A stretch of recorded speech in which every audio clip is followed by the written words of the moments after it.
Coach's Corner with Coach Heck and the infamous Coach Patrick King. You're stuck with me, man. I'm stuck. You are stuck with me. I ain't going anywhere.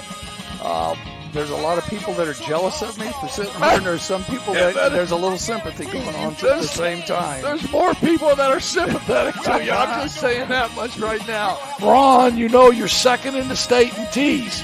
When I go talk to Turgovich at the scores Get a table, picture. I said, get as many pictures as you can. And you ain't that good. The scouting report said you were pretty good. You ain't that good. Oh, man. Are you kidding me? Oh, man, are you kidding me? Good evening. How's everybody doing out there? We are at the Great Bar Louie's on a wonderful Monday night. The weather is phenomenal here in northern Indiana, like maybe 75 degrees. It was warm today. It's supposed to get colder tomorrow and rainy for the rest of the week maybe, but what a nice tempting, way to head into spring here. But we are a long way from spring, aren't we? Yes, we are. Yes, we are. It's still going to snow. We're just getting teased here. But I know a lot of my buddies played golf yesterday on Sunday night. And think that you're playing golf in South Bend on the first weekend of March. That doesn't March happen 1st. very often. No, exactly. That doesn't happen. We want to thank the Black Sedan Band. Their bumper music is phenomenal. I love their music. They're out of Birmingham, Alabama. Anybody who watches or listens or hears their music, you can pull them up on YouTube on anything and get their information if you want them to play, for any kind of any event that you might have. Bar Louie's, again, phenomenal, great venue. As you can see, we're on the second floor. We have a nice little backdrop of the bar behind us. Back in the day, you might have seen me and Pat taping a show from behind a bar, but we're grown and we're mature adults now, right? We're on the mature side of the bar. Yeah, now. no, I mean that's the way it is. We're mature. We're in the family section. Well, we're pillars of the community. Trying to set a good example. Yep. Yeah. So hey, listen, we got a great show. We got one of the Schauss boys who coaches at Avon. What is it, Matt?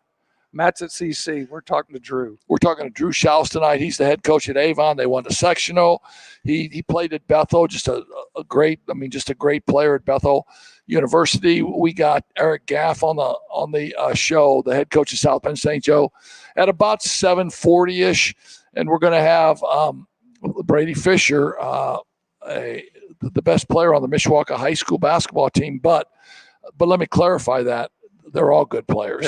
And yes. I don't think that they don't have a star, but Brady did something in the sectional championship game against Riley that a lot of people couldn't do, and we'll talk about that when he's on at 8. But listen, before we get started, let's talk about a couple of our main sponsors. Tony Letcher with Health Markets Insurance. Whether you need help with your health insurance or Medicare, it's time you get the right coverage for the right price. Call Tony today at 574-307-8882 or visit his website at tletcher.com. Hahn Funeral Home, man, the loss of a loved one can leave you with lots of unanswered questions and stress. At Hahn Funeral Homes of Mishawaka, they are certainly there to help. Our focus has always been on the families that we serve. At Hahn Funeral Home, we stand ready to meet your needs and exceed your expectations when selecting a funeral home. Stop in and see them at 505 West 8th Street in downtown Mish, or you can call at any time, 574-255-1474. Pat Hahn and his family, grew up in Mishawaka. They're Mishawaka people, and they just do a phenomenal job at a very difficult time in families' lives. So we're rolling, man. We're in it. I was going to say, we've got Frick's Driving School. You can talk to Doug and Jolynn down there. If you've got children here in the area that are 15, they can get their permits and call down there and get themselves started on driver's ed. Yeah. So, you know what? If our senior years, if we played each other, let's say Anderson played St. Joe, the St. Joe Indians, right, and the Anderson Indians, right, and we did the scouting report, and I was matched up with you, and we were running down the court together, I'd be saying, "You ain't that good, man. The scouting report said you were good. You ain't that good," and you'd run by me, you chuck me with an elbow, say, "Shut up, shut up, and play ball." I would, but I'd probably say, "But you don't." Whoever did the scouting wasn't very smart because I was like the fourth player on our team. No one even worried about me. I was the guy that took it out of bounds and went and got rebounds. I love kind of chatting it up a little bit as a player in high school, and then as a player at Manchester College. And I thought that I built great relationships with other players that I played against. You know what I mean? Because I would chat it up with them. They'd come back at me, and then after the game, we'd hug it out and say, "Hey, great job, man." Yeah, and we didn't do the lineup lines back then. We just went and shook hands with whoever you wanted to, and walked off the floor with them a lot of times. Yeah, no, that's exactly right. We didn't do any of this handshake lines. Yeah, no, we didn't. No, it wasn't a love fest. We did what Isaiah Thomas did. Yeah, you just walked off the floor. Man. If you didn't like it, you left. Yeah, you walked off the court. Hey, so speaking of court, Purdue just played really well this weekend. Again, led by Zach Edey, and they beat Tom Izzo and the Michigan State Spartans 80-74 in a pretty good basketball. Should I play the video? Oh yeah, might as well get right to it. You got.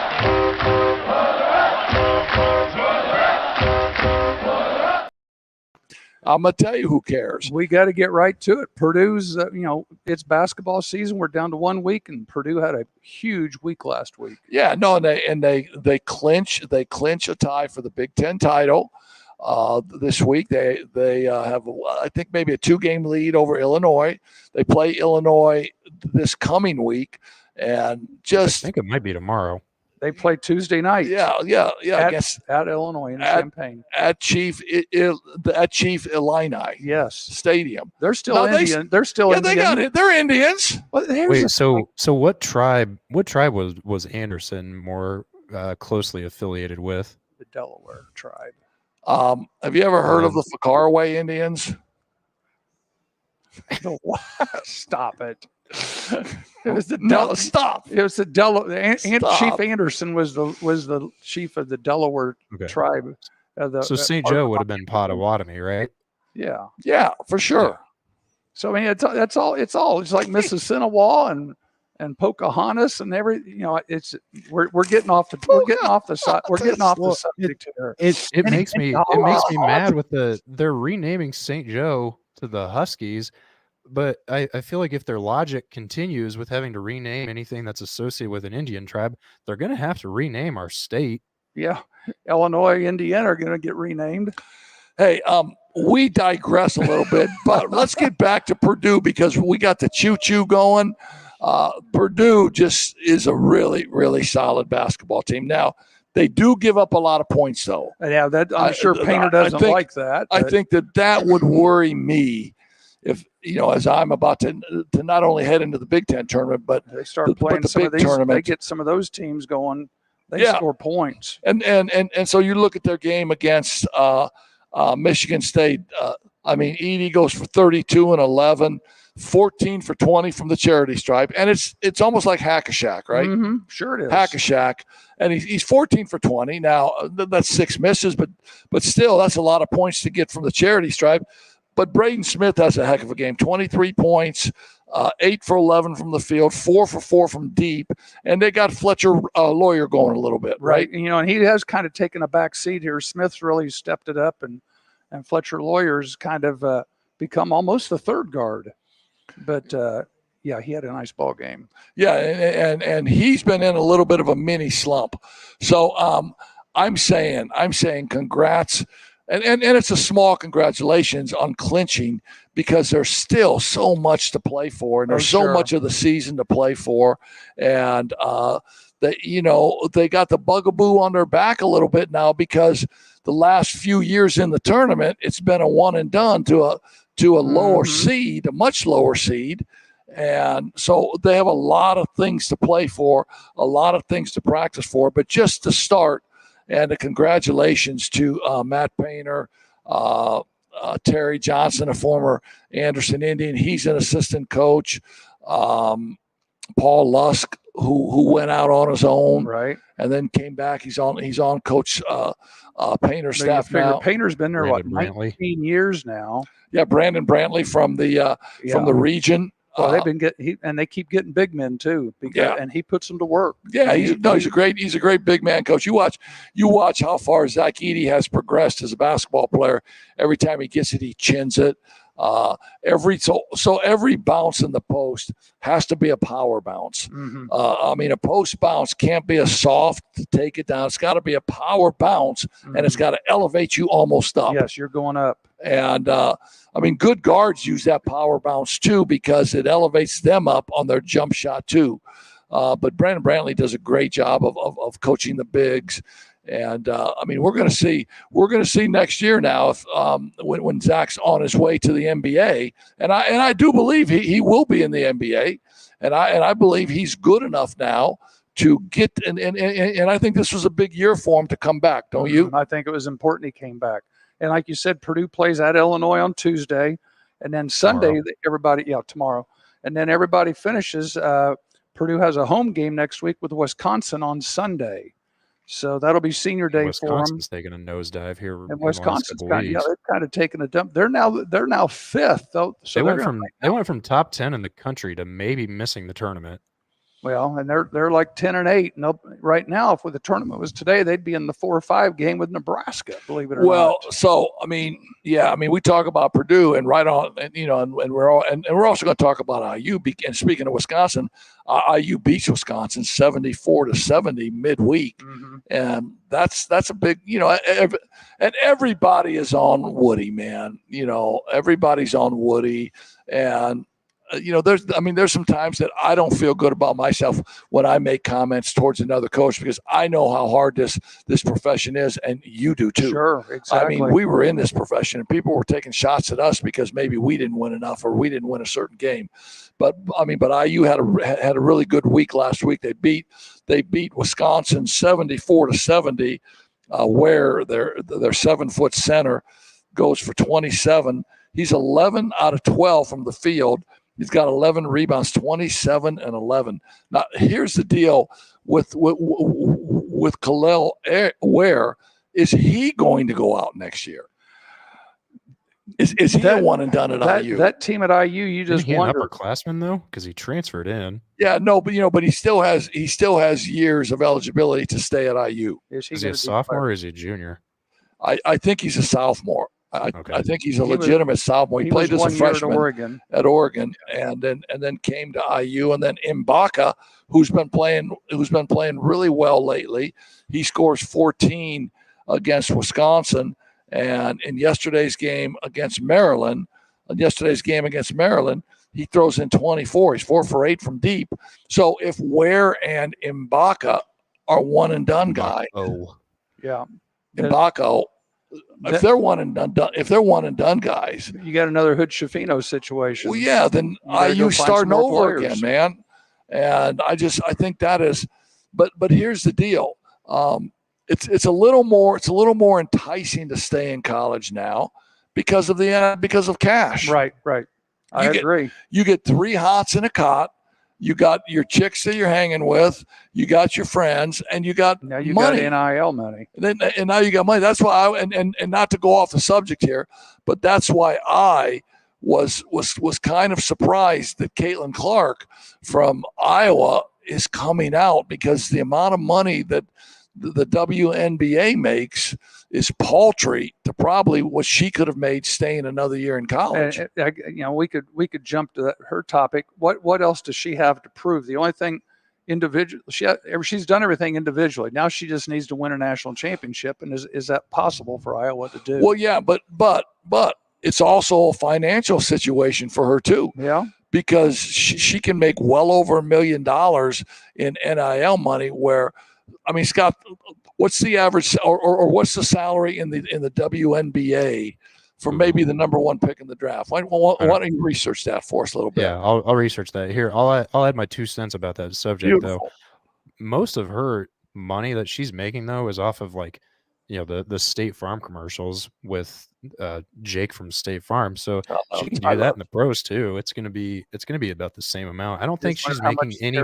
She's not making any money now that she wouldn't be able to make in a year while being a professional and not having to worry about going to class or anything like that.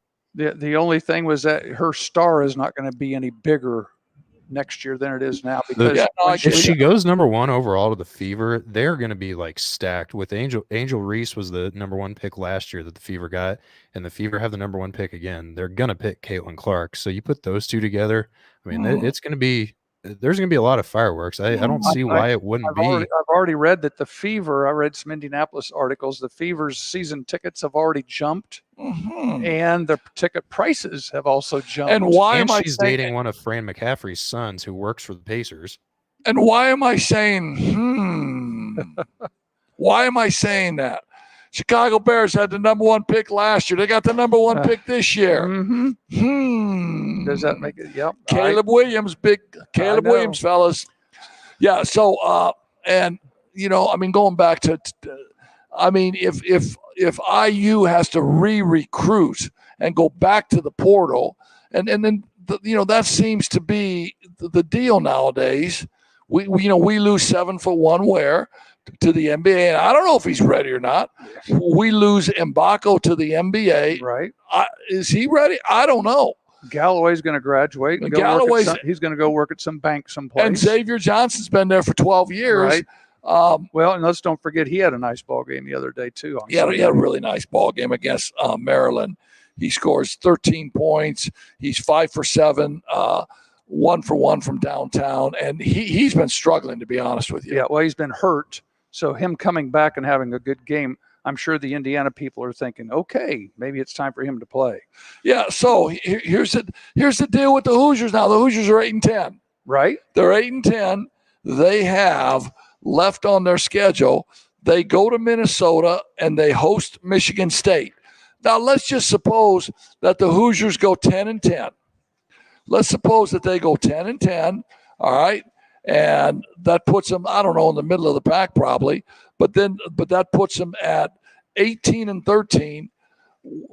So, and let's say they win a couple in the tournament. 20-14. If they get to 10-10, they'll have at least one bye. So they won't have to play Wednesday. They'll play Thursday. I'm not talking about the Big Ten tournament. I'm talking about the big dance. Can they get in the big dance? Can they get in the big dance at 20-14? Can they win one ball game? And 10-10 and 10-10 in league play. Can they get into the big dance? Is that good enough to get in? That's the question. Well, I found the salaries when you want them. Okay. Yeah, go ahead. So picks 1 through 4 in 2024 make $80,943. They make school teacher money. Yeah, no. 2025 they make $91,900. But like the highest paid WNBA players, Diana Taurasi makes $228. Down to number 10 is Alyssa Thomas from the Connecticut Sun. She makes $206. So low to quarter mid 200s. Yeah. Yeah, and so there is a disparity there for NIL money because I'm pretty sure Caitlin Clark would be north of $1 million. But you're getting all the endorsements on the side in addition to your salary. Right. Yeah, no, exactly. I agree. I agree. Well, one of the things we were talking about, and here's something they talk about every year, and that this will be a topic in the next 2 weeks. Teams like IU that'll be on the bubble, them getting in the tournament will be dependent on your mid-majors and how many of them get in the tournament. For example, Missouri, I hear exactly what you're saying. Missouri Valley. Missouri Valley's coming up. They start this week, and I had that all written down here. Indiana State plays on Thursday. They've got one of the tournament starts Thursday. They play Friday. All right, Indiana State wins the regular season standings. They win the championship for the regular season. Okay, so they're the number 1 seed. The Missouri Valley is notorious for getting one team in. And they're unless you're Greg Marshall and you were coaching at Wichita State. Yeah, and that's exactly where I'm going. What happens is their number 1 seed usually loses in the final game so they can get 2 in. So if they get 2 in, let's say they get Indiana State and Drake both in, then teams like IU get bumped. Yeah, no, I agree 100% with you. But I think, for years, Greg Marshall and Wichita State got in because of the success they had in the tournament, and a lot of other Valley schools. It's just like the MAC. Right. It's like the MAC. Mm-hmm. I mean, when we were when I was coaching in the MAC and we were really successful and we had won a lot of the games, we knew that the only way we were getting in was winning the conference tournament. Win the conference tournament. Yeah, and so I mean, I don't care if you were 24-4, but you didn't win the conference tournament. You could cry all you want, but you were going to the NIT. You were probably going to be the number 1 seed in the NIT. Yeah, and so, well, I mean, we weren't even the number 1 seed. I was at Ball State for 4 years. We went to the NCAA tournament 2 of those years, and then we went to the NIT the other 2 years. 1 year we played in the NIT. We played Utah at Utah. The other year we played Bob Huggins' team at Cincinnati when they had the good guard from South Bend, Riley, who played at the University of Cincinnati for Bob Huggins. And and we were good. I mean, both of those years we went to the NIT. We had won 22, 23 games. But it's the league you're in. You lost the tournament. Yeah, it's the league you're in because the Big Ten might get 8 teams. And the second best team in the MAC might be able to beat some of those lower entry seeds from the Big Ten, but it's all about the league. Missouri Valley, I hate to say it, is kind of in that same boat. That same boat. You're right. So Indiana State, like I said, they've got a bye. They'll play on Friday, but they need to win Friday and they need to win Saturday. That's for sure. Yeah, they have a really good player. He's like maybe 6'10" or 6'11". And they say he's just skilled for a big man. He'll bring the ball up the floor. Maybe another a Jokic type player. But I can't remember his name right off the top. Can you? It's Avila, isn't it, Scott? Last name's Avila. Have you heard what they're nicknaming him? No. Kareem Abdul-Jabbar. Oh, gee, cream. Like Vanilla Ice. Man. Yeah. No, but I mean, I've seen some clips. We got Darin Pritchett in studio. Oh my goodness. DP. Beautiful. We have to give him a microphone. No, now we got to clean our act up now because we got a pro right there. We got to clean our act up. But Drew's in the studio ready for you guys. Good. Well, pull him in anytime he can listen to us. We hear you now. The Big 12 could have 8 teams in. Yeah. Yeah. You know, they've got like 5 of them. They're in the top 20. Yeah. And Houston's number 1 right now. Yeah. And Calvin Sampson comes to IU. He struggles, man. There's all kind of problems in the program. Guys are smoking weed everywhere. Dan Dockich has to take over for him. And he resurfaces. He's now the head coach at Houston, and he's back on top again, man. So I'm going to tell you the one thing Calvin Sampson told me. I went to practice one time. Doc was his assistant, and we were talking after practice. Calvin Sampson says, I really like Dan Dockich. And I said, really? He says, yeah, he's got some mud in his veins. like he had a little bit of Indian in him, right. Because Calvin Sampson does. But he got some mud in his veins. I said, if someone ever said, heck, you got mud in your veins, I think that'd be kind of cool. And that'd be a compliment. You got mud in your veins, man. Mud in your vein, that's a good thing. I guess. Is it better than ice in your veins? Yeah. Well, I don't know, but we're going to talk to a player about 8:00 that had ice in his veins the other night. Brady Fisher from the Mishawaka Cavemen. So we have Drew Schauss. Drew, how you doing, man? Pull Drew in here and get him in here. Hi, Drew. Hey, how's it going? I'm doing well. How are you guys? Good, man. Congratulations on winning that sectional at Avon. Awesome. Thank you very much. Yeah, it was extremely exciting. So he's got a little voice going. He's got a little coach's voice going. Hey, listen, if you ain't got coach's voice, you ain't coaching, right? Exactly. Yes. That's what I say. So you take down Terre Haute North 49-41. Who'd you beat in the tournament to get to the championship game? So we were very fortunate. We got a 5-teamer. We had Terre Haute South on Friday. So we were actually opposite of both Brownsburg and Plainfield, who played the opening game Tuesday. So we beat Terre Haute South 46-61, and then took on Terre Haute North the next night. So you got a good draw, didn't you? Oh, we probably got the best draw we possibly could have. Now, and the stinker of that is you just mentioned all those teams. You guys had to go all the way over to Terre Haute. Now, that's what, an hour? It took us about an hour and 15, hour and 20 by bus to get there. Okay, yeah.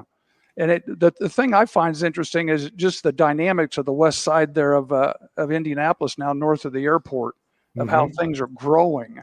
And I think Avon's a perfect example. You've got Avon and Plainfield right there, and Brownsburg, all three right stacked on top of each other. And you guys had to go all the way over to Terre Haute. I guess that's just the way it was this year. And Terre Haute, the two Terre Hautes have been down, and now they're getting better, aren't they?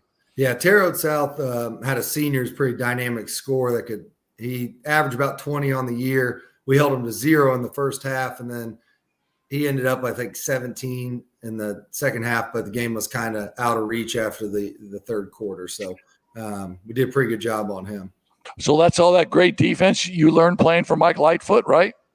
Yeah, a little bit, or what I learned from Mike McBride. Might have been some of that McBride Holy Cross stuff. Oh, okay. Yeah. So you played at Holy Cross. You didn't play at Bethel? I did play at Bethel, but I coached under Coach McBride. He and I were together over at Holy Cross. I love Mike McBride. Yeah. I think he's one of the most interesting dudes out there, man. Yes, he is. Yeah. He loves basketball. He loves basketball. Interesting's a safe word, isn't it, Drew? Lives basketball. Both of those work too. Yes, he does. Yes, yeah. So talk about one of you. So I think you have one of my ex-players. Yes, I do. That is one of your assistants, Rashad Welch. Yes.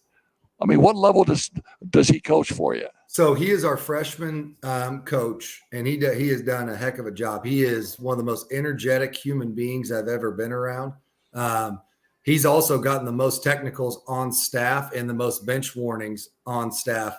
I take nothing in that. That is not on me. Trust me, man.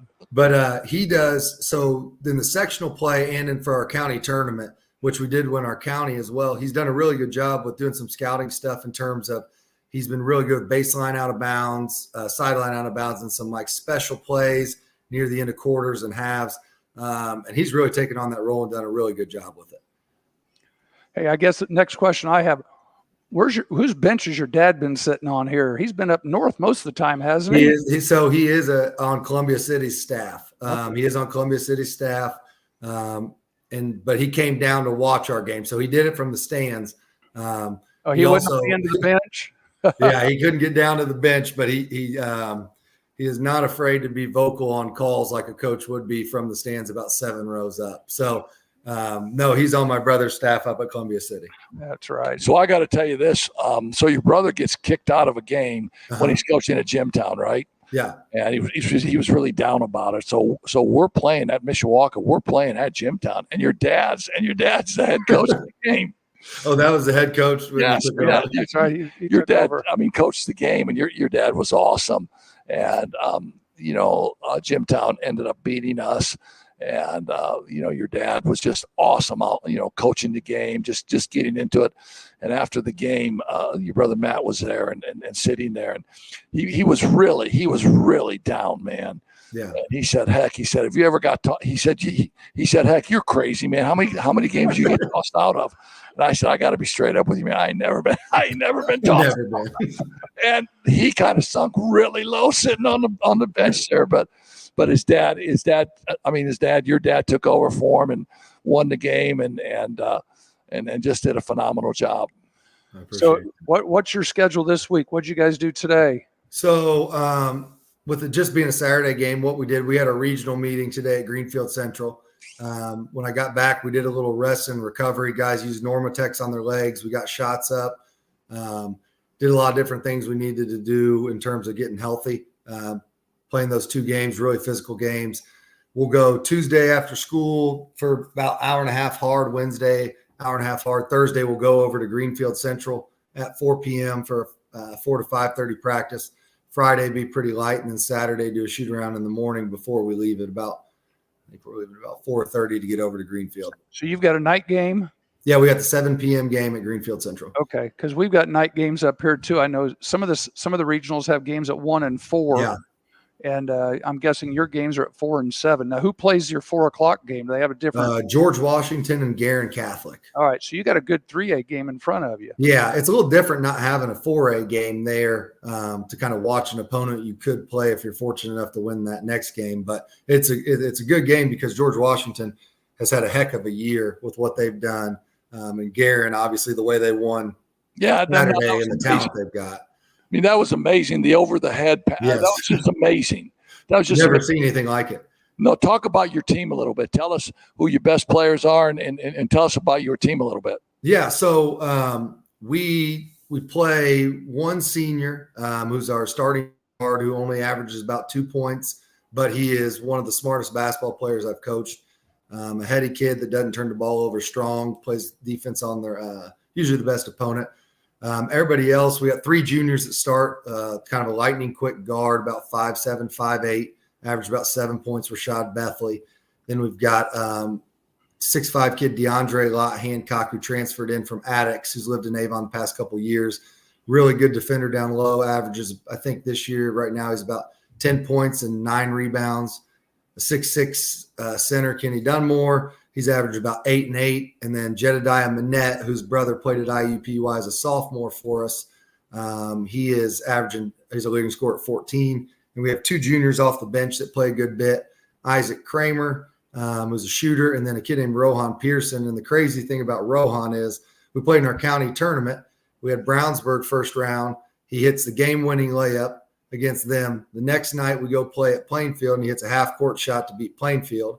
And then in the sectional championship Saturday, he scored all 16 of his points in the second half to help that. So he's kind of just showed up in big games. He only averages about 6 points, but he's showed up in a huge way. So we're pretty junior heavy, but that's good for us moving forward, especially kind of with some good senior leadership there too. You don't have to go into the portal much in the off season then, do you?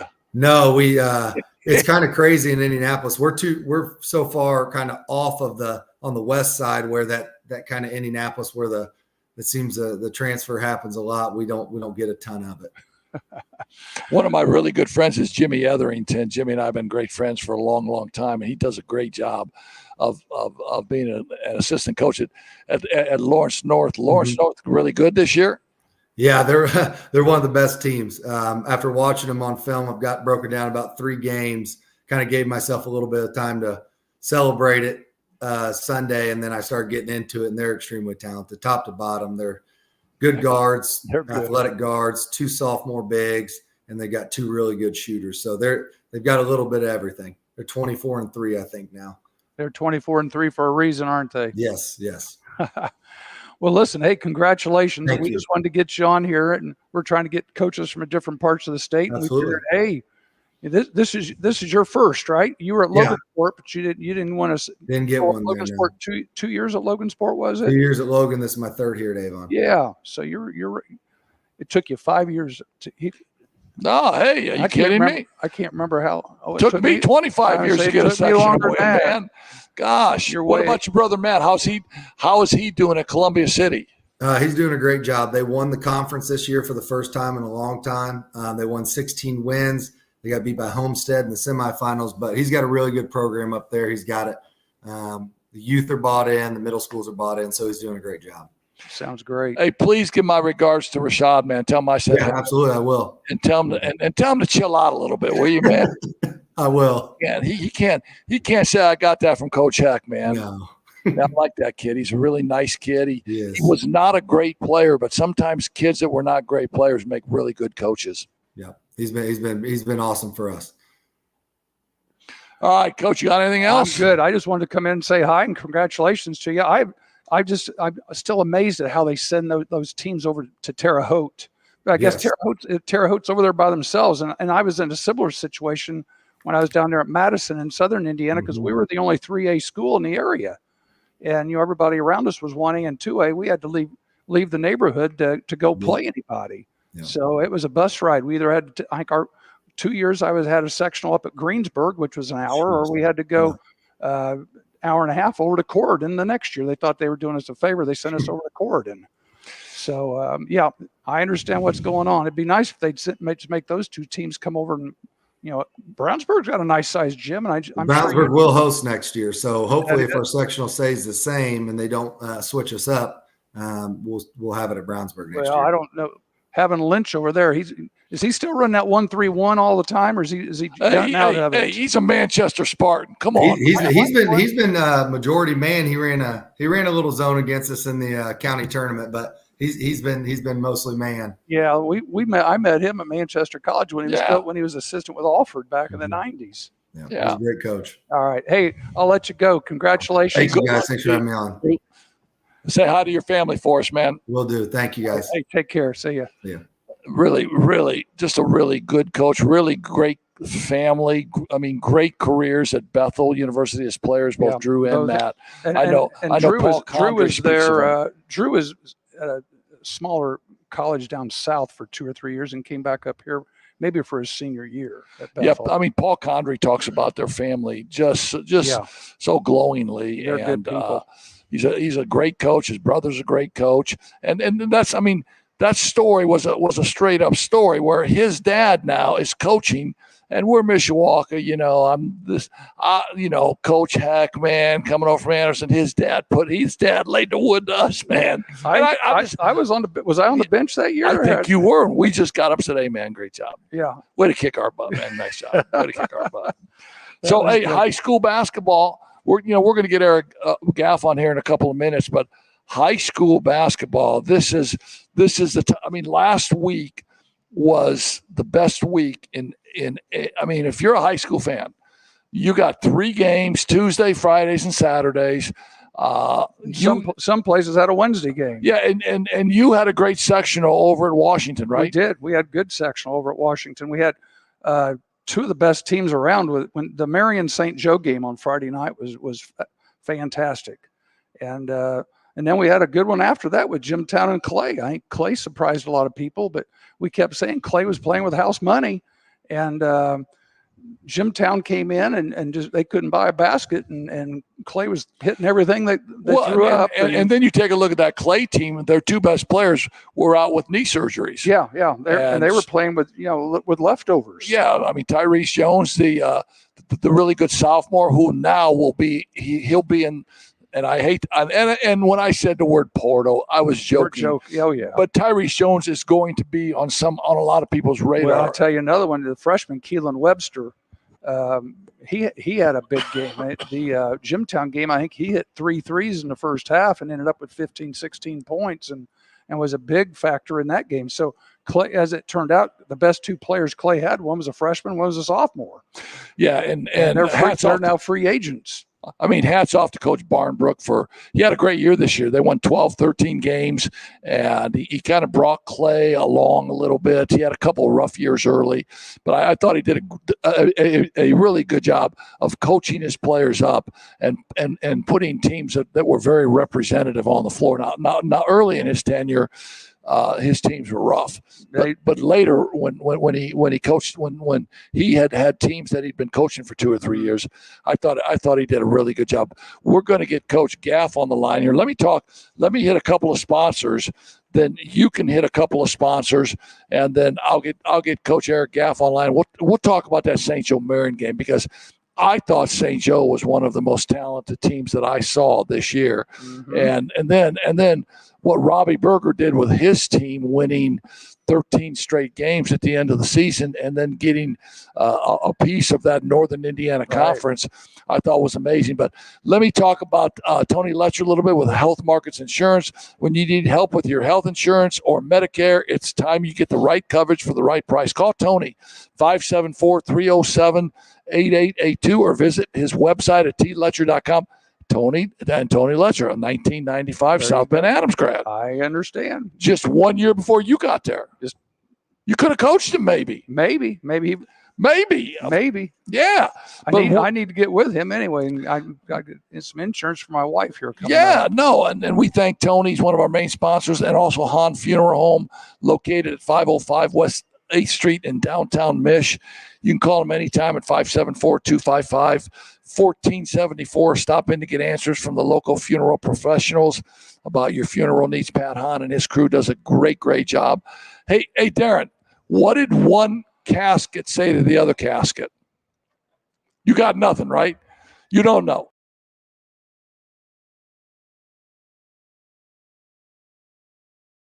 You're killing me. Yeah, I'm killing myself, but it gets a laugh every time. I just got Darin right there. You're killing me. Darin's a pro, and I got Darin to laugh. All right, I'm going to get Coach Gaff on the line here. Well, I've got to do the technology here, so let me figure some stuff out here. While you're doing that, I am going to take care of my team of the week, and Scott has left us. Scott's in Las Vegas, by the way, And so now I get to do all the tech stuff here.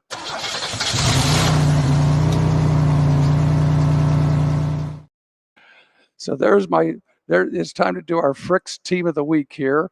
And the Fricks Driving School Team of the Week. There we go. I'm going with IU. IU at Maryland. Yes, we've already talked about it a little bit, but IU's win at Maryland yesterday, I think, had to be one of the biggest wins they've had all season. So I wanted to make sure and mention them. So Road Team of the Week is IU this week. So are you guys good? I'm getting good. Hold on. Heck's working on his technology here. Put it on. I am good. All right. Well, we have the great Eric Gaff. Eric, you with us? Yes, sir. Man, this technology. So, like me and Pat King, we're just a couple of slaps, man. We have no idea. We're coaches. If Darin was over here behind us, he would be laughing. We're coaches than he is right now. But we figured out how to get you on, man, because I really wanted to chat with you a little bit. When I saw, and I did a couple of your games. I did your Penn game. I think I did another game.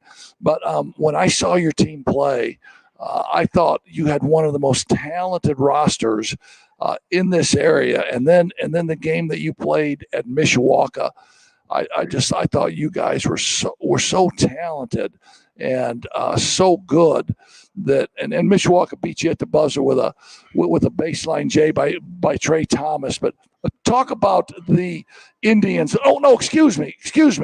Talk about is it the Buffaloes? Is it the Buffaloes? I thought it was Talk about the Huskies. I called them the Jimmies. Talk about the Huskies for a minute and your team a little bit, man, because I think you have a really, really good team.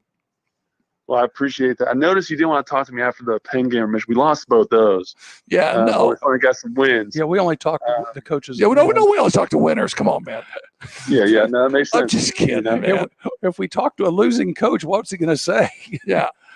Not good enough. That's what you said. That'll go. No, we got a real talented team, and we knew going into it we had a talented team. It was just about putting the pieces together and figuring out how to get the guys to play together and how to get guys that are so talented to feel like they're part of the game. When some guys had to take a little bit of a step down, and so once we figured that out, we looked pretty good. So it's been a fun ride trying to figure this puzzle out, but it looks like we got it together right now.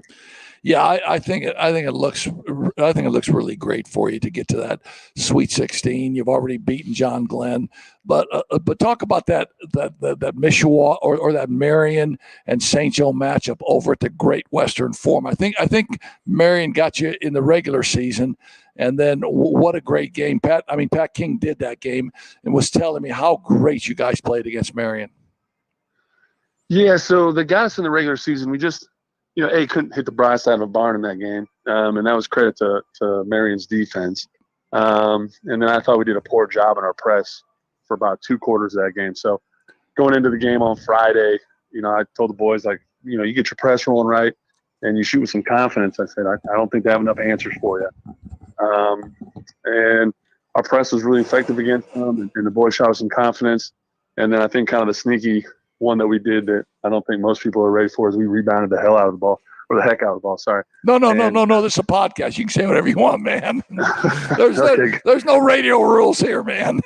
Good. So I thought we rebounded really well, and I thought those kind of 3 things that were able to tip the scales in our favor against Marion on Friday. So talk about Chase Knesny, man. In watching him play, he gets into his stuff so quickly, and he's got unlimited range. I just think he's really, really good. Now I think you were an assistant coach under Mark Johnson when JR played, right? Yeah, I was the assistant with Mark during that time. Yeah, and I know JR, was, I don't know, 6'6", maybe 6'7", and Chase is 6'3", but there's a lot of similarities in their games. It isn't there?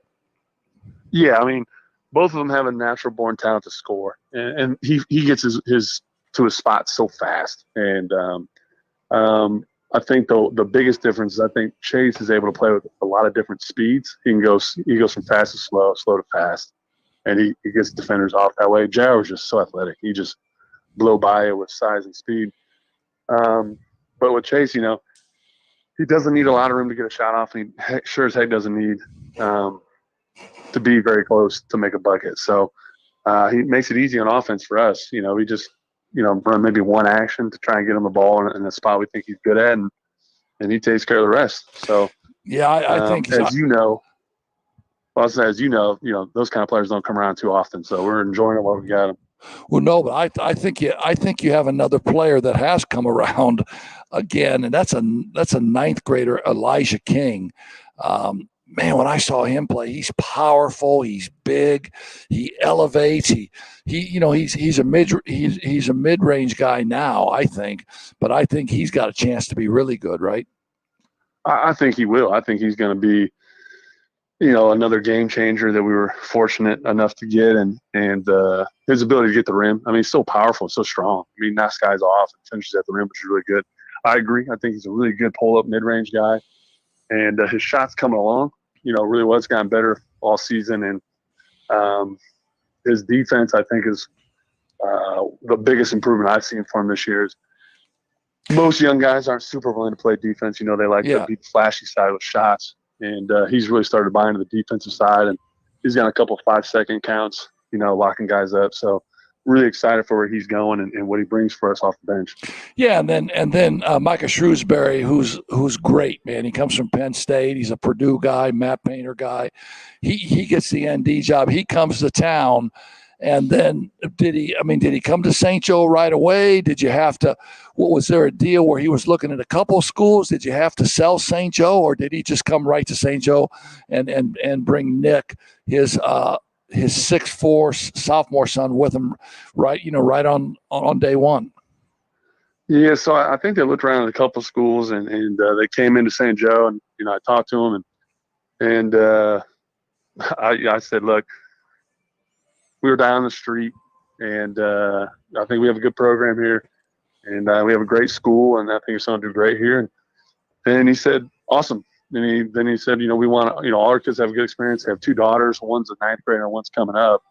And I said, well, great. And that's it. And then, you know, a couple weeks later, you know, his son's in the gym, you know, for summer workouts. So real fortunate. I don't know how much of it was my sales tactics and how much of it was we're about a mile from his office, you know, so that probably played a bigger role. But definitely real fortunate to have Nick in there.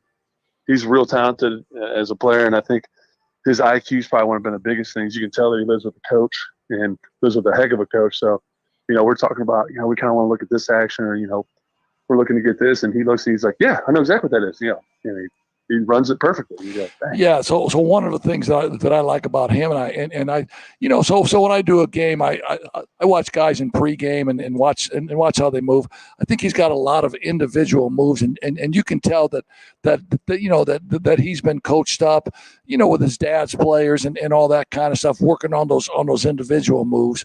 And at 6'4", he has great size and a great opportunity to be really good with the ball in his hands.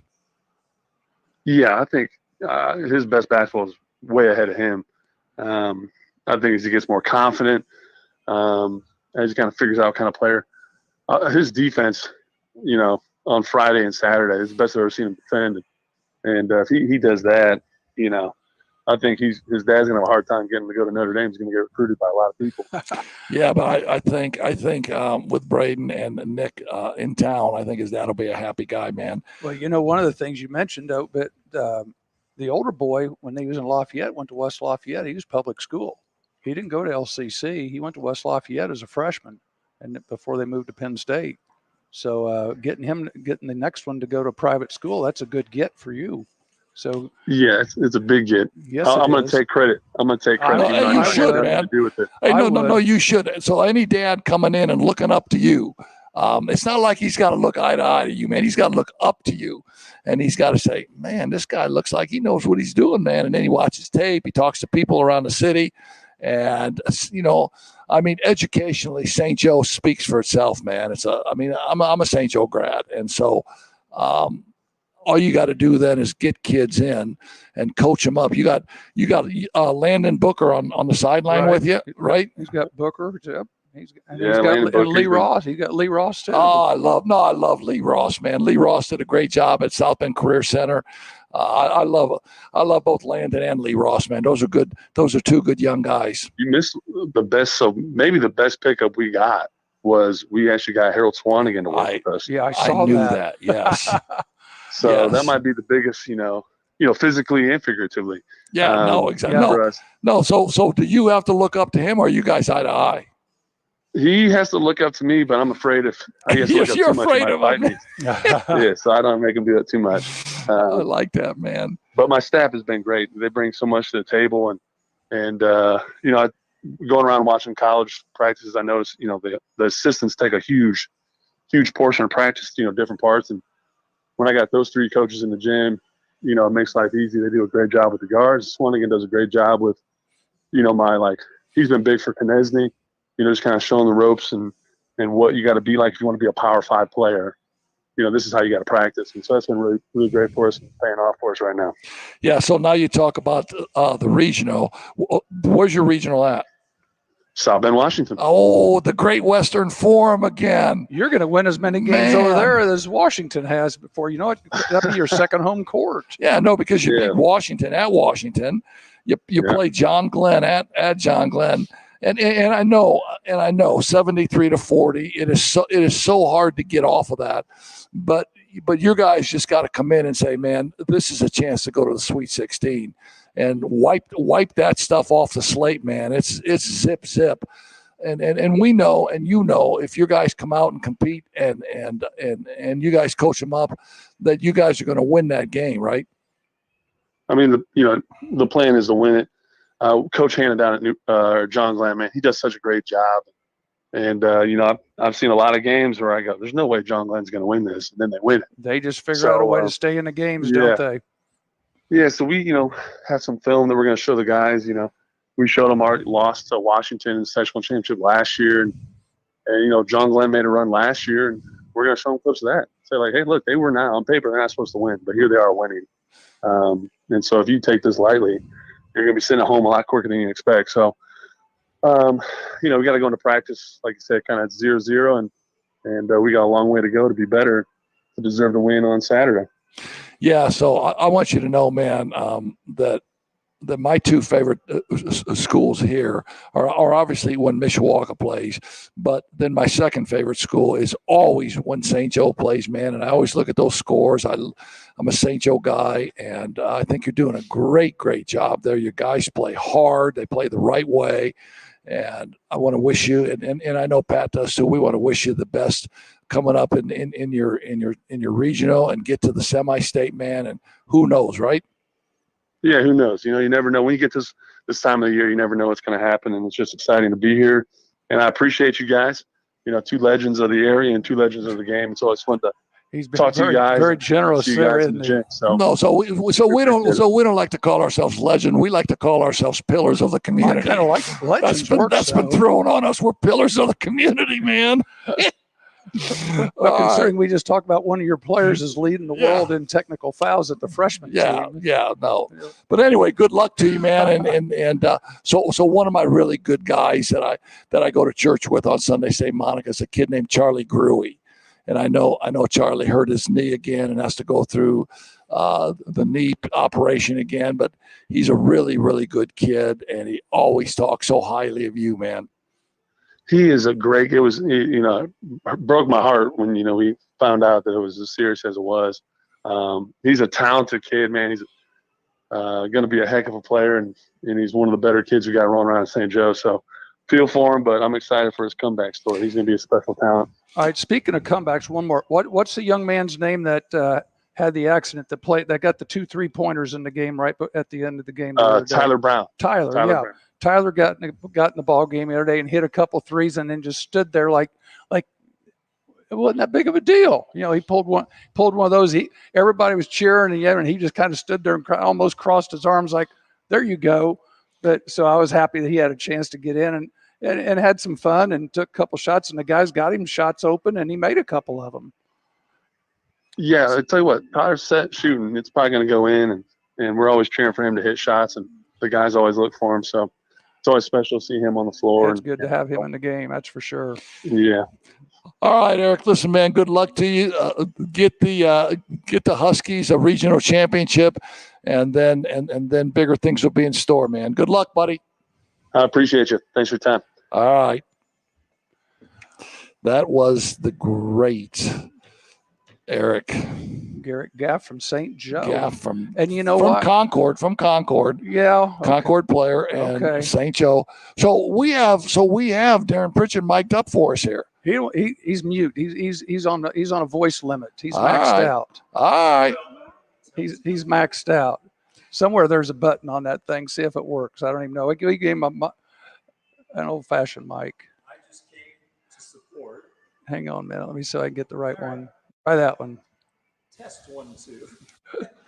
No. So I can get guys on the phone. You Stop. I think I got it. There we go. There you go. I was on channel 4 instead of 3. I just came to support Coach Eck. He was just on my radio show. So I wanted to come over and see you guys for a couple of minutes. It's on my way home. So just wanted to listen to a little hoop talk. Yeah, no, this is you came to the right place, brother, man. And here's what else I'm going to talk to you about. How's the St. Louis Cardinals doing, man? He's a diehard Cardinal fan, and I'm a diehard Cub fan. I know. Talk to me about the Cards. Well, our ace just had an MRI this afternoon. So, yeah, it's wonderful. And so who's your ace? Sonny Gray. I saw that. Hamstring, right? Yes. Yeah, but it's not his shoulder. He'll be fine. We'll see. He'll be fine. Wilson Contreras, everybody said he couldn't frame a pitch. He couldn't do this. He couldn't do that. He learned last year. But he did learn, and he could always hit. He could always hit. I saw a thing on I don't know if it was Twitter or what it was on, but Molina was somewhere and had a Cub jersey on. Did you see that? I did, and I don't know the context of it.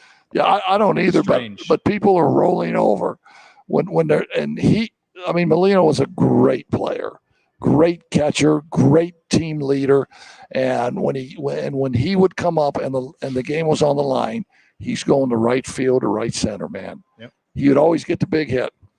Can I ask you guys a question? Fire. Do you miss coaching this time of the year? I do. Okay, go ahead. You go first. I love tournaments. I think I wouldn't say my whole world, but my whole project was getting my teams ready for the tournament. And it really didn't matter how good we were during the season. The thing I always put in our kids' minds leading into that week of the tournament was that we might not win the sectional, but somebody's going to have to beat us if they want to win the sectional.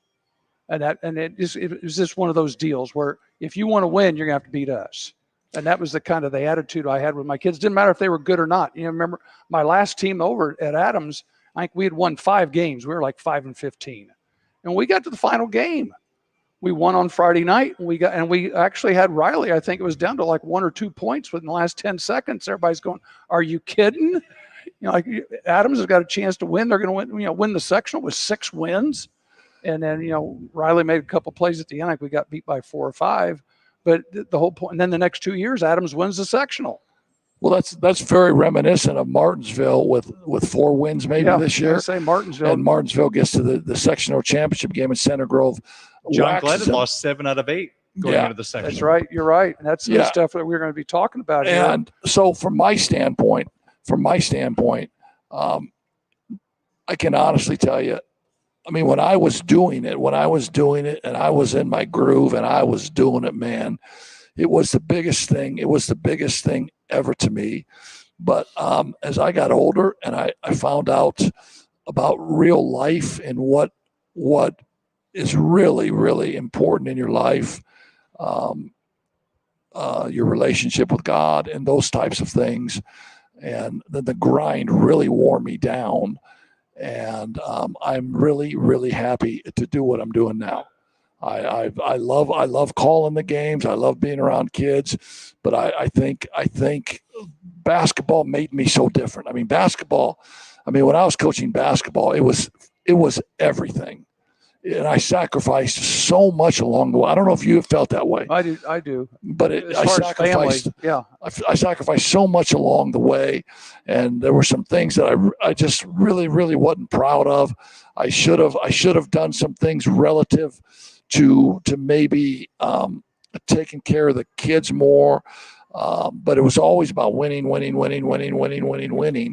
And towards the end of my career, I changed a little bit, but I am so much happier in my own self now.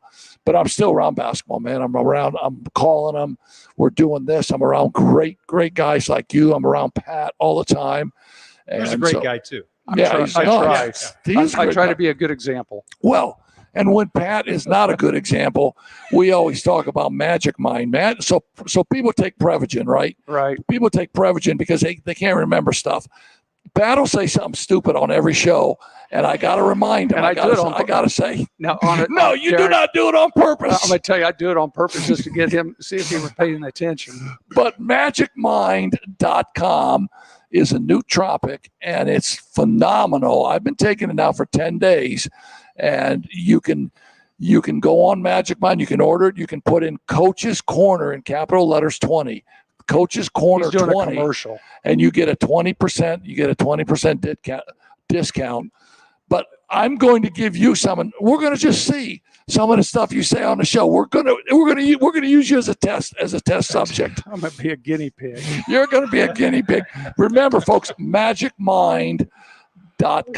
Why don't you and Darin chat it up for a second? I'm going to try and get Brady on, and we're going to talk some Mishawaka hoops. All right, I'm going to get these. I got to mute you so you can get talking. He'll be talking to that. On my radio show when Heck was just on, I said there is no player in the area that means more to his team than Brady Fisher does to Mishawaka. Well, isn't that amazing? He does everything. I mean, he's a 6'3" post player. He's been playing the guard position, bringing the ball down the floor, hitting mid-range shots. I mean, he has been so essential to Mishawaka winning back-to-back sections. And they've had Fishers there at school now for the last 10 years, it seems like. And, CJ's down at Mississippi State, I think, still. And little medium brothers over at Notre Dame. And, good family. And, your boy's doing pretty good, too. I hear that he's like the glue man. He's kind of the Galloway. He's the rebounder, the glue guy. And, I listen to you guys talking about coaching and being away from family. I can't be at the regional Saturday because I have a Notre Dame hockey trip. I say you're doing hockey. This is going to be the hardest day ever. I've lived my whole life to be a broadcaster, but this is one Saturday I wish I was. That's why you need to call in sick. Huh? Yeah, there you go. It's funny because Shrewsbury was he was at the game Friday night over there at for the St. Joe Marion game, but then he had to miss the Saturday game because Notre Dame had a home game at the same time. Yeah, and I'm gonna tell you guys one thing. The reason the Cavemen are playing on Saturday up in Michigan City. So I call Michigan City the little region. I don't call it region. People God's don't call country. it the region. I don't call it God's country like I do Gary. And I will tell you about Gary. Gary, if you go to the Coney King in Gary, okay, it's a hot dog joint. If you go to the Coney King and you buy 8, they give you 11. Because if you got the guts to get out of your car in the parking lot at the Coney King, they give you 3 extra Coney dogs. Kind of like going to Popeyes on Lincoln Way. But the reason the Cavemen are playing, and we have the great Brady Fisher on live with us. Yeah. Brady, how you doing, man? I'm doing good. Check, how are you? I'm doing great, man. It's wonderful. It's wonderful to have you on here.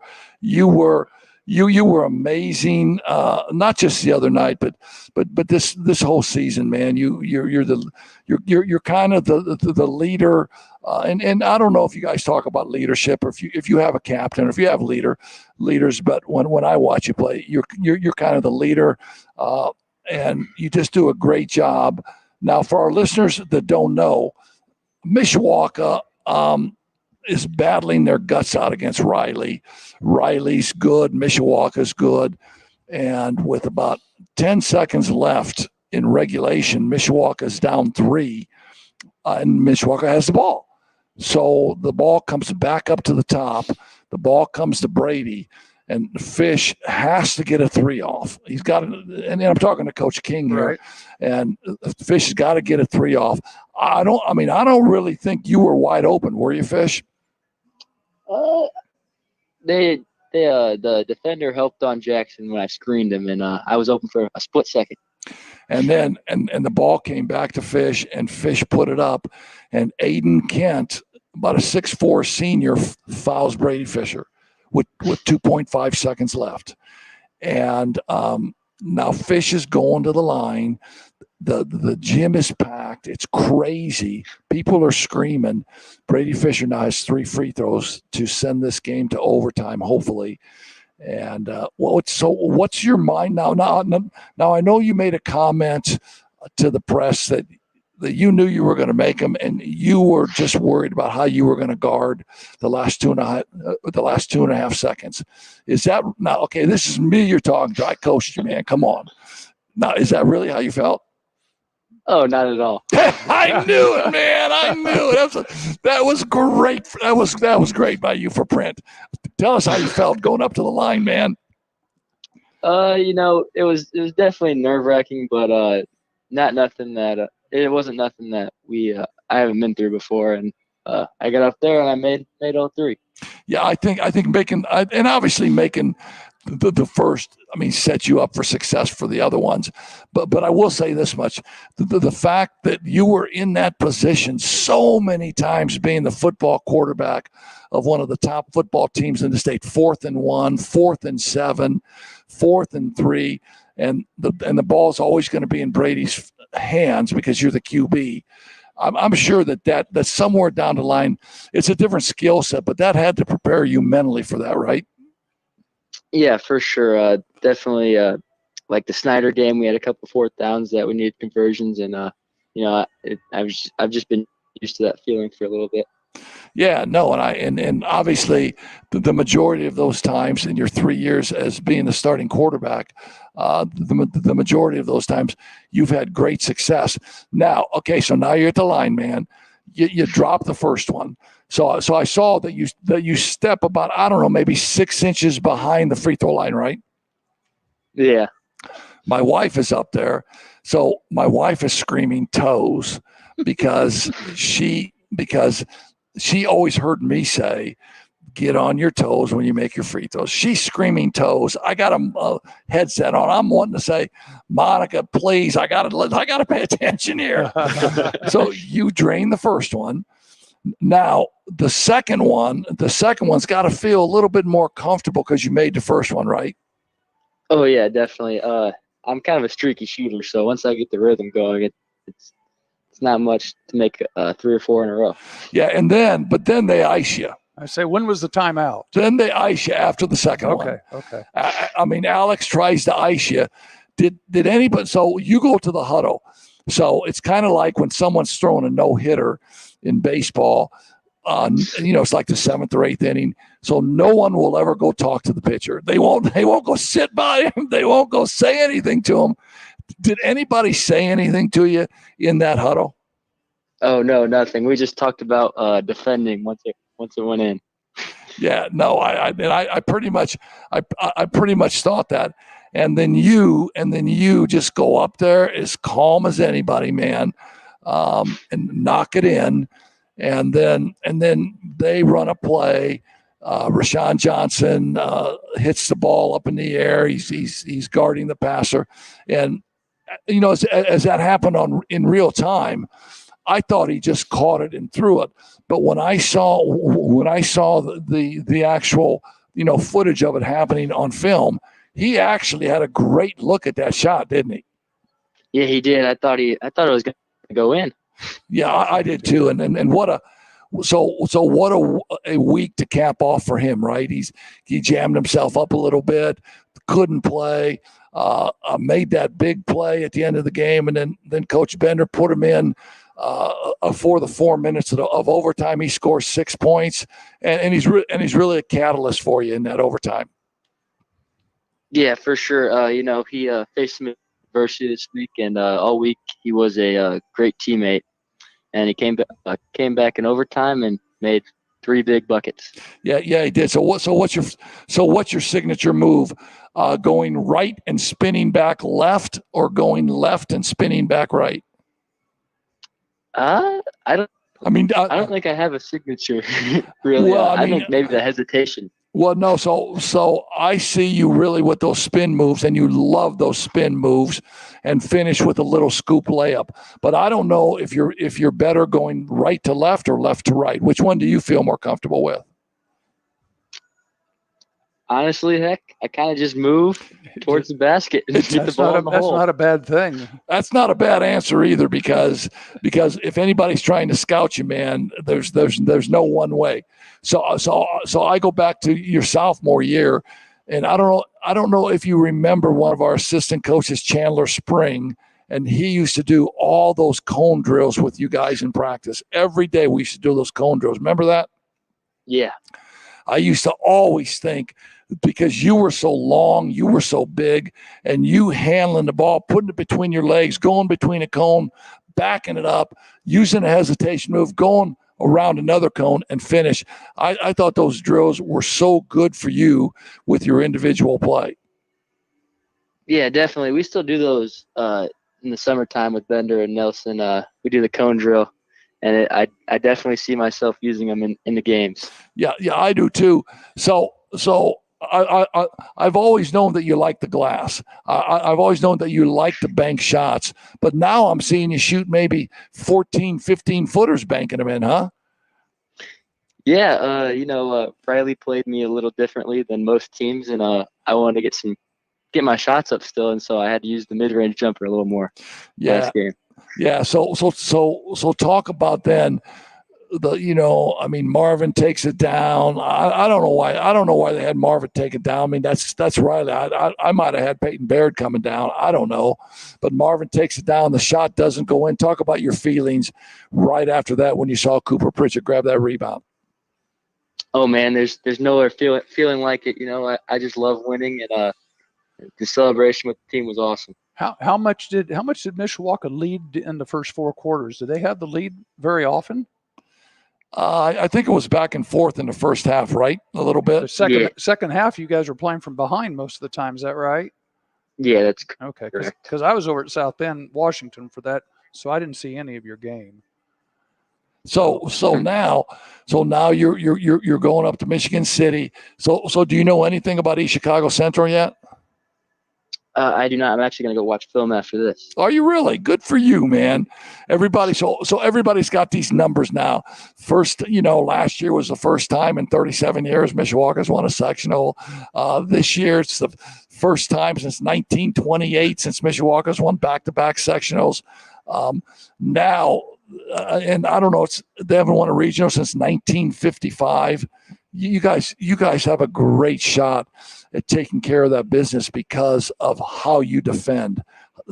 I mean, how much do you guys work on defense in a typical practice? We kind of just do the shell drill to start most practices, and after that, we don't really work on it that much. Yeah, but you guys just do such a great job of not letting anybody into the paint and making people have to beat you from deep. And I have a little saying that goes, dogs that blank early don't blank late. You can fill that blank in with the word, but when Riley came out and banged in 4 threes early in the game, it really didn't concern me because I'm thinking that they ain't going to hit that stuff late. Did Coach Bender talk about that kind of stuff to you guys? Yeah, before the game, he told us we're gonna back off a little bit and protect the paint a little more this game. And if they make a couple threes, no big deal. Just try to do your best and contest it and live with the consequences. Yeah, you guys got a great team, and I feel really good about your stuff in this regional. Your guy. When you guys were freshmen, you win the NLC freshman tournament, right? Yeah, we did. Yeah, and you guys have been set up for success. Coach Bender comes in; he does a great job coaching you guys up. And from what I've heard, the practices are probably a little shorter, right? Yeah, practices are a tad bit shorter. I'm shocked. Since when you were there. Yeah, Coach King said he's shocked. No, come on, man. Hey, listen, thanks for taking a minute to tell our listeners about that game and about your free throws and for the record, I couldn't. And when I was broadcasting the game, and I'm thinking, well, if somebody gets fouled, who do you want up there to make those? And for the record, I mean, my first guy was Brady Fisher, because I know that you've been in those huge minutes before, as a football player and as a basketball player before, and I knew if anybody could close his mind off and just go do what he had to do, it was you. So congratulations on that, and good luck for the rest of this tournament. Take care of business. You got it? Got it. Thanks, Coach. That means a lot. Hey, congratulations. Good luck on Saturday. Thanks, Coach King. All right. That's the great Brady Fisher, man. And you talk about a humble kid. And he's got a good family background. Oh, Mike and Jen. Mike Fisher was an athlete at Mishawaka. His brother CJ played for me my first year. CJ was just a tough kid, whether he was on the football field, whether he was on the baseball field. He wasn't a very skilled basketball player, as you remember, but he was just a competitor. Justin was a great football player. Justin could have been a really good basketball player too, but he decided to stay with football. Is now on the Notre Dame football team and playing tight end. Just a great family, and success has never gone to any of the Fisher kids' heads. They just come out the next day and they just compete, just go play. I know. So we wish the Cavemen the best. Well, while we're talking high school, let's talk about some of these games we got coming up here. We've got regionals, and you're going to be at Michigan City. So you're going to do the Michigan City regional. Is that right? I'm just doing one game. No, it's 2 games. Warsaw 19-5 is playing Crown Point. Clint Swan's Crown Point team 19-5. I think that'll be a really good game also. And was Warsaw a surprise winner over at Elkhart? I don't think so. No, I don't think so either. I think Penn, for the most part, and I don't want to say this.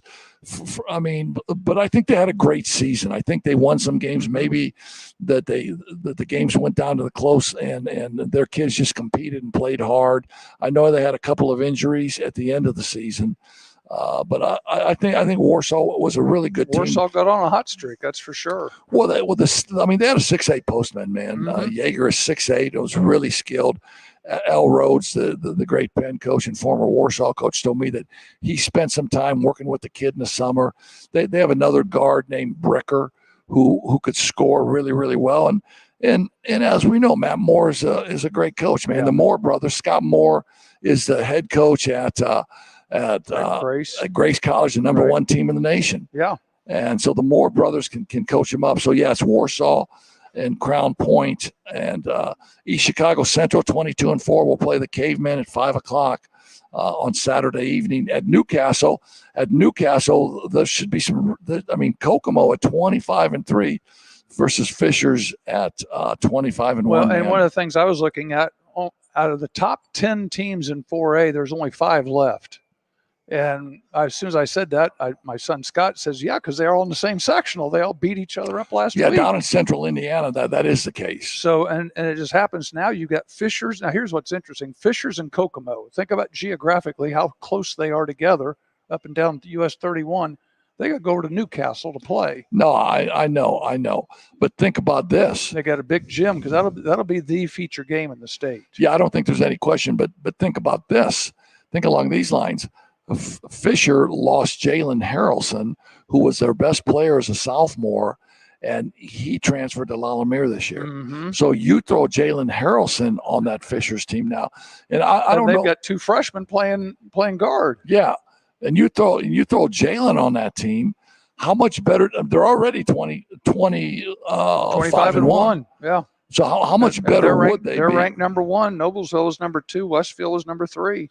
Yeah, and Kokomo with the big boy. Right, big boy. And so you got number 1 and number 4. And then you got Fort Wayne North. You got Northside and Wayne going over to Logansport to play. against Fort Wayne.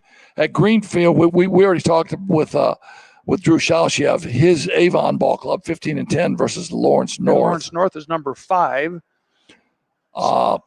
At Southport, you got New Palestine versus Ben Davis. Ben Davis is number 8. I think this sets up to be a pretty. I think that'll be a pretty good ball game. Yeah, and I think Jeffersonville, Sharon Wilkerson, who took over for Joey Luce, had Jeffersonville at 18-7 versus Evansville Harrison at 20-4. Harrison's good this year.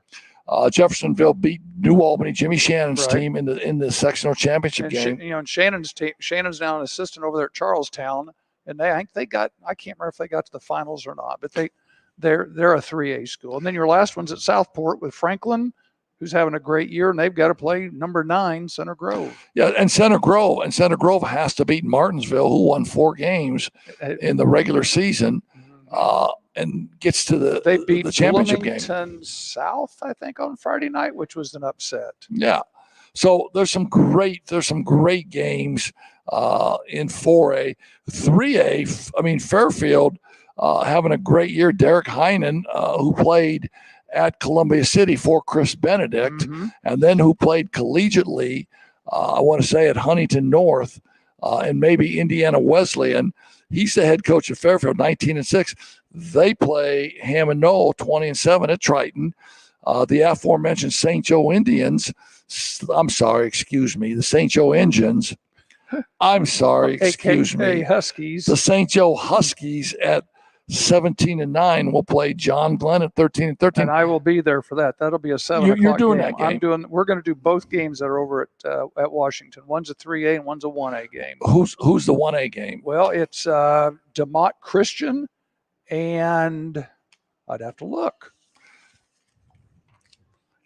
I can tell you. Michigan City Marquette. Yeah, no, Michigan City Marquette's pretty good. Who's 11-15, but they're favored in this game. I mean, because they've played a bunch of, and that's the one thing that's deceptive, and that's why I was talking about top 10s and this, that, and the other. Here's Marquette, who's 11-15, because they've been playing 3A and 4A teams. Well, and we talked about that with Norman Anderson's Liberty Christian team last and week. They won last week too. I mean, they won the sectional at Triton, and Norman, a 1A team, played 9 either 4A or 3A schools, which you get beat up a little bit, but you're used to playing in big games. But the Northern Semi-State here for the 3A is Hammond Knoll Fairfield, John Glenn St. Joe, Peru and West Lafayette over at Logansport. Down at Lapel, you've got Delta and Concordia. Delta's number 7. They had a big win over Yorktown. And so your thoughts of maybe St. Joe, if St. Joe can get through Glenn, St. Joe would have a great opportunity. It'll be St. Joe, probably St. Joe and Delta in the semi-state. So let's talk about Garin Catholic at Greenfield. Garin Catholic 20-7, and Pete Smith, the great Pete Smith. We had Pete on a few weeks ago. Pete is going into the Hall of Fame, and you and I are going down to the Hall of Fame induction because Pete Smith is getting inducted. Jimmy Webb, a South Bend Adams Eagle in 1973, is getting inducted. Dan Dockich is getting inducted, and you and I are going to take a trip down there. But Pete Smith started that program at Garin Catholic from scratch. His first team was a freshman team. His second team was a JV team. His third team was a varsity team. So, and Garin Catholic has won 2 state championships. But describe the play at the end of the game. Here, we're just going to show it to you. So you got to watch the screen. You've got Brebeuf is up 1, and they have the ball out underneath. Garin has the ball out underneath their own basket with 2 or 3 seconds left. House to throw it in. Garin trying to win it here. Alley-oop. They're going to have to throw up a desperation. Underneath. The layup is good. Are you kidding me? Garin wins. Garin wins. Oh, my gosh. Desperation was right, Jim. That's what it was, and that's what happened. Look at the crowd. How did that happen? Unbelievable finish. And an incredible, intelligent, over-the-head pass to do something with time running out. He made it play fun. That is a heads-up play by Ben Grissom, who knew time was running out. Instead of panicking, he threw the basketball at his basket to give his team, a teammate, a chance to make a play, and that's what happened. What an unbelievably heads-up play by Ben Grissom, as the Garin fans now letting the Brebeuf fans know they can To go Scottsburg 25. At Southridge 19-6 versus Evansville Bossy 14-10. Then you go to 2A Wabash at 20-5 versus Westview. Wayne Barker, who was our superintendent at Mishawaka and played for me at Wapahani. His son is an assistant coach at Westview. I saw a picture of them on Instagram. Yeah, his son is an assistant coach at Westview, and Westview has just always been very good. Rob Yoder always did a great job at Westview. Yes, and was an outstanding coach. So North Judson won a sectional, 15-9 versus Gary. And that 21st was century. kind of a surprise because Hebron was in the top 10, and Hebron was supposed to win that this year. Wapahani 23-2, no surprise. Well, you got a big game there at Lapel. You got Against number 2 and Tipton. number 3. Yeah, I mean Cliff Hawkins Number 2 and number 3. at Tipton, That's going to be, that game's at Lapel. At Lapel. Mm-hmm. No, wait a minute now. So there I am. I'm taking Magic Mind, and I got that messed up. I'm taking Magic Mind, and I got that messed up. You got the names right. You just got them in the wrong Yeah, well, order. can you put our Magic Mind? So Magic Mind is a nootropic, and it's for memory. It's for being in the moment. It's for feeling good. MagicMind.com. Use the discount code Coach's Corner 20. You'll get a 20% discount. Now, like I said, I've been taking it for maybe 8 to 10 days. Right. My son-in-law got me some of it, and I remember your name now. You're Pat King, right? You got it finally. Yeah, and I got it finally. After our 33rd show. But I can say this much: I do notice a difference, man. I do notice a difference, and as we get older, we need just a little. We just fade a little bit. Well, I think we all start to fade a little bit. Magic mushrooms. MagicMind.com, a nootropic. And again, Coach's Corner 20, you get a 20% discount. Fort Wayne Blackhawk has always been one of the big winners in 2A, 20-6 again versus Lafayette Central Catholic at Frankfurt. Lebanon, Park Tudor back in play a little bit. Park Tudor's back in it. I mean, Eddie Schilling did such a good job at Park Tudor. They went through a little bit of a down cycle. Now they're back in at 19-5 against Irvington Prep. Northeastern, Brent Ross at Martinsville. He just does a great job at a little school north of Muncie. North of Richmond. North of Richmond at Northeastern. Yep, 18-7. They'll play Park Heritage 22-5. Switzerland County versus Forest Park. Tom Beach, remember Tom Beach down at Forest Park had great Switzerland success. County's down that's where the casino is down on the river. And Sullivan 21-5 versus Dave Benter's Brownstown Central and team. They're number 1, and his kid's real good. And he's been there. He's been there like 30 years. Yeah. And he's an old Hanover boy. He played at Hanover back in the middle 90s.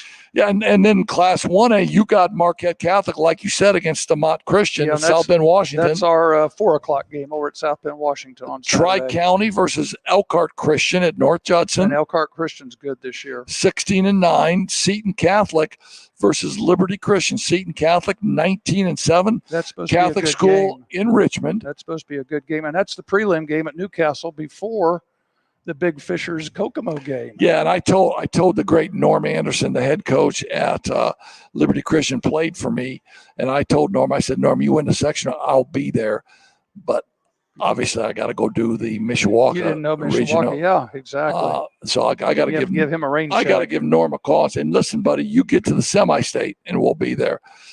Frankfurt, Fort Wayne, Canterbury versus North Vermilion, Martinsville. So I've been to Oldenburg Academy. Mm-hmm. I've seen their gym. Little German place. I've seen them play. They're really good. At Martinsville versus Greenwood Christian, Bethesda Christian versus Clay City at Washington. I've been to Clay City. It's hard to get to. Yeah, and the Christian Academy at Lagodi versus Bar Reeve, And Bar Reeves #1. 23-2. Bar Reeves #1 in 1A. 23-2, and then Trinity Lutheran versus Evansville Christian. And Evansville Christian's #2. So they got the good teams are down there in the South. That Christian Academy Bar Reeves game's #1 and #4. So they've got some good games there at Lagodi coming up. Wow, we have. I mean, so we're in the thick of it now, man. We're in the thick of it. We're down to the Sweet 16, and all of these are 1-game regionals, and then they will draw on Sunday to see who goes where for the following week for semi-states. And the semi-states are 2 games, right? Yes, you got to win morning and night in the semi-states. Which is what we were used to, and the regionals were 2 games too. Right. I remember the regional being at the Wigwam, and we played #1 in the state. We played Muncie South when they were really, really good. Jimmy Jack Howe was coaching them, and we beat Muncie South in the morning game, and then had to come back and play a really good Jay County team that was coached by a gentleman named Jim Black, who had been a college coach at Arkansas Little Rock, and we beat Jay County, and then we went to the semi-state. The morning game at Hinkle, we had to play Shelbyville. Remember John Heaton, the good John Heaton teams at Shelbyville, and then we won that game and had to play at night against Ben Davis and lost to Ben Davis by a couple. Ben Davis, and that's one of the things now that I've started coaching. I've seen that the other side of the story about having games in your own gym, because I grew up in Anderson, so the sectional was in the Wigwam, the regional was in the Wigwam, so we'd play 5 games before we had to go to Fort Wayne to the Coliseum for semi-state. So I always heard the people, Kokomo would have to come in, Carmel would come in, they'd be going, if this game was at our place, one of those deals, because it was a home game for us. Well, if your gym was the Wigwam, okay, but your gym wasn't the Wigwam. And hey, we're about ready to deep six this show, but I gotta just mention IUSB, their women's team. We had Steve Bruce on last week. Their women's team beat Olivet Nazarene 91-87 to finish 30-1, 19-1. They're the CCAC tournament champions for the 2nd year in a row. Tenley Phelps, about a 5'11" post player. Led them with 30 points and 8 rebounds. Now they're waiting to see who they draw in the national NAIA tournament. The IUSB men are in the championship game tonight. Tonight they play right now. They beat Roosevelt on Saturday 72-70, and they play. I want to say they play IU Northwest tonight at IU Northwest. Okay. So that's where we're at, man. Sounds good to me. We've had a big, full evening tonight. I want to make sure everybody knows that you can catch a repeat of this broadcast on Broadcast Sport, YouTube, Facebook, any of those places. You can also listen to us if you want to Bluetooth your phone into your car while you're driving around on Apple or Spotify or whatever other streaming devices you used to listen to your favorite podcasts. But we will be back next week. We'll talk more basketball. We'll be getting ready. Have the colleges regular seasons will be over. We'll be getting ready for the big tournaments. The smaller tournaments are this week for small colleges. Yeah, I think your mid-majors are this week. I mean, basketball now is rolling, and if you want to watch basketball, you can find a basketball game anywhere. You'll have the Big Ten and then the Power Fives are finishing up their conferences now. You'll have their conference tournament a week from next week, and like you said, small college tournaments are now. Let me talk about Health Markets with Tony Letcher. Thanks to Tony Letcher with Health Markets Insurance. Whether you need help with your health insurance or Medicare, it's time you get the right coverage for the right price. Call Tony at 574-307-8882. Hahn Funeral Home, the great Pat Hahn, family-owned business. They do it the right way. Hahn Funeral Home located at 505 West A Street in downtown Mishawaka. Call us anytime at 574-255-1474 or stop in to get answers from local funeral professionals about all your funeral needs. Stop in and see the great people at Hahn Funeral Home. Frick's Driving Center, they're amazing. They're amazing. The Black Sedan Band. I'm looking at Q's got a couple comments on here about the Hecklinski pre-liver transplant and after transplant. Yeah, there were. Yeah, no. There's sometimes that I just gotta saying. not talk about those. I'm just saying. You're right. You're right. Thanks, Q-Star. Thanks for listening, man. Pat, you're the best. We will see everybody next week. That's right. I'm pushing buttons, so go ahead. We'll see anybody next week. Let me push a button here. See what I get. Yay, team. All right, hold on for a second. 6'5", number 32 from the St. Joe Indians, starting at forward, Ron Heklinski. It's time to go. There we go. All right. Playing with the buttons. Say goodbye, Heck. Thanks for listening. You guys are awesome. Pat, you're the best, man. That's great. Good job tonight.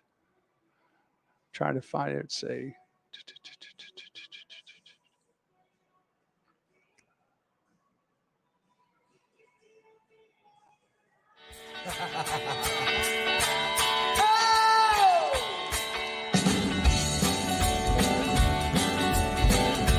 Exercise a little bit and I got a little old tight foot. It ain't big enough to hit this temple ring on.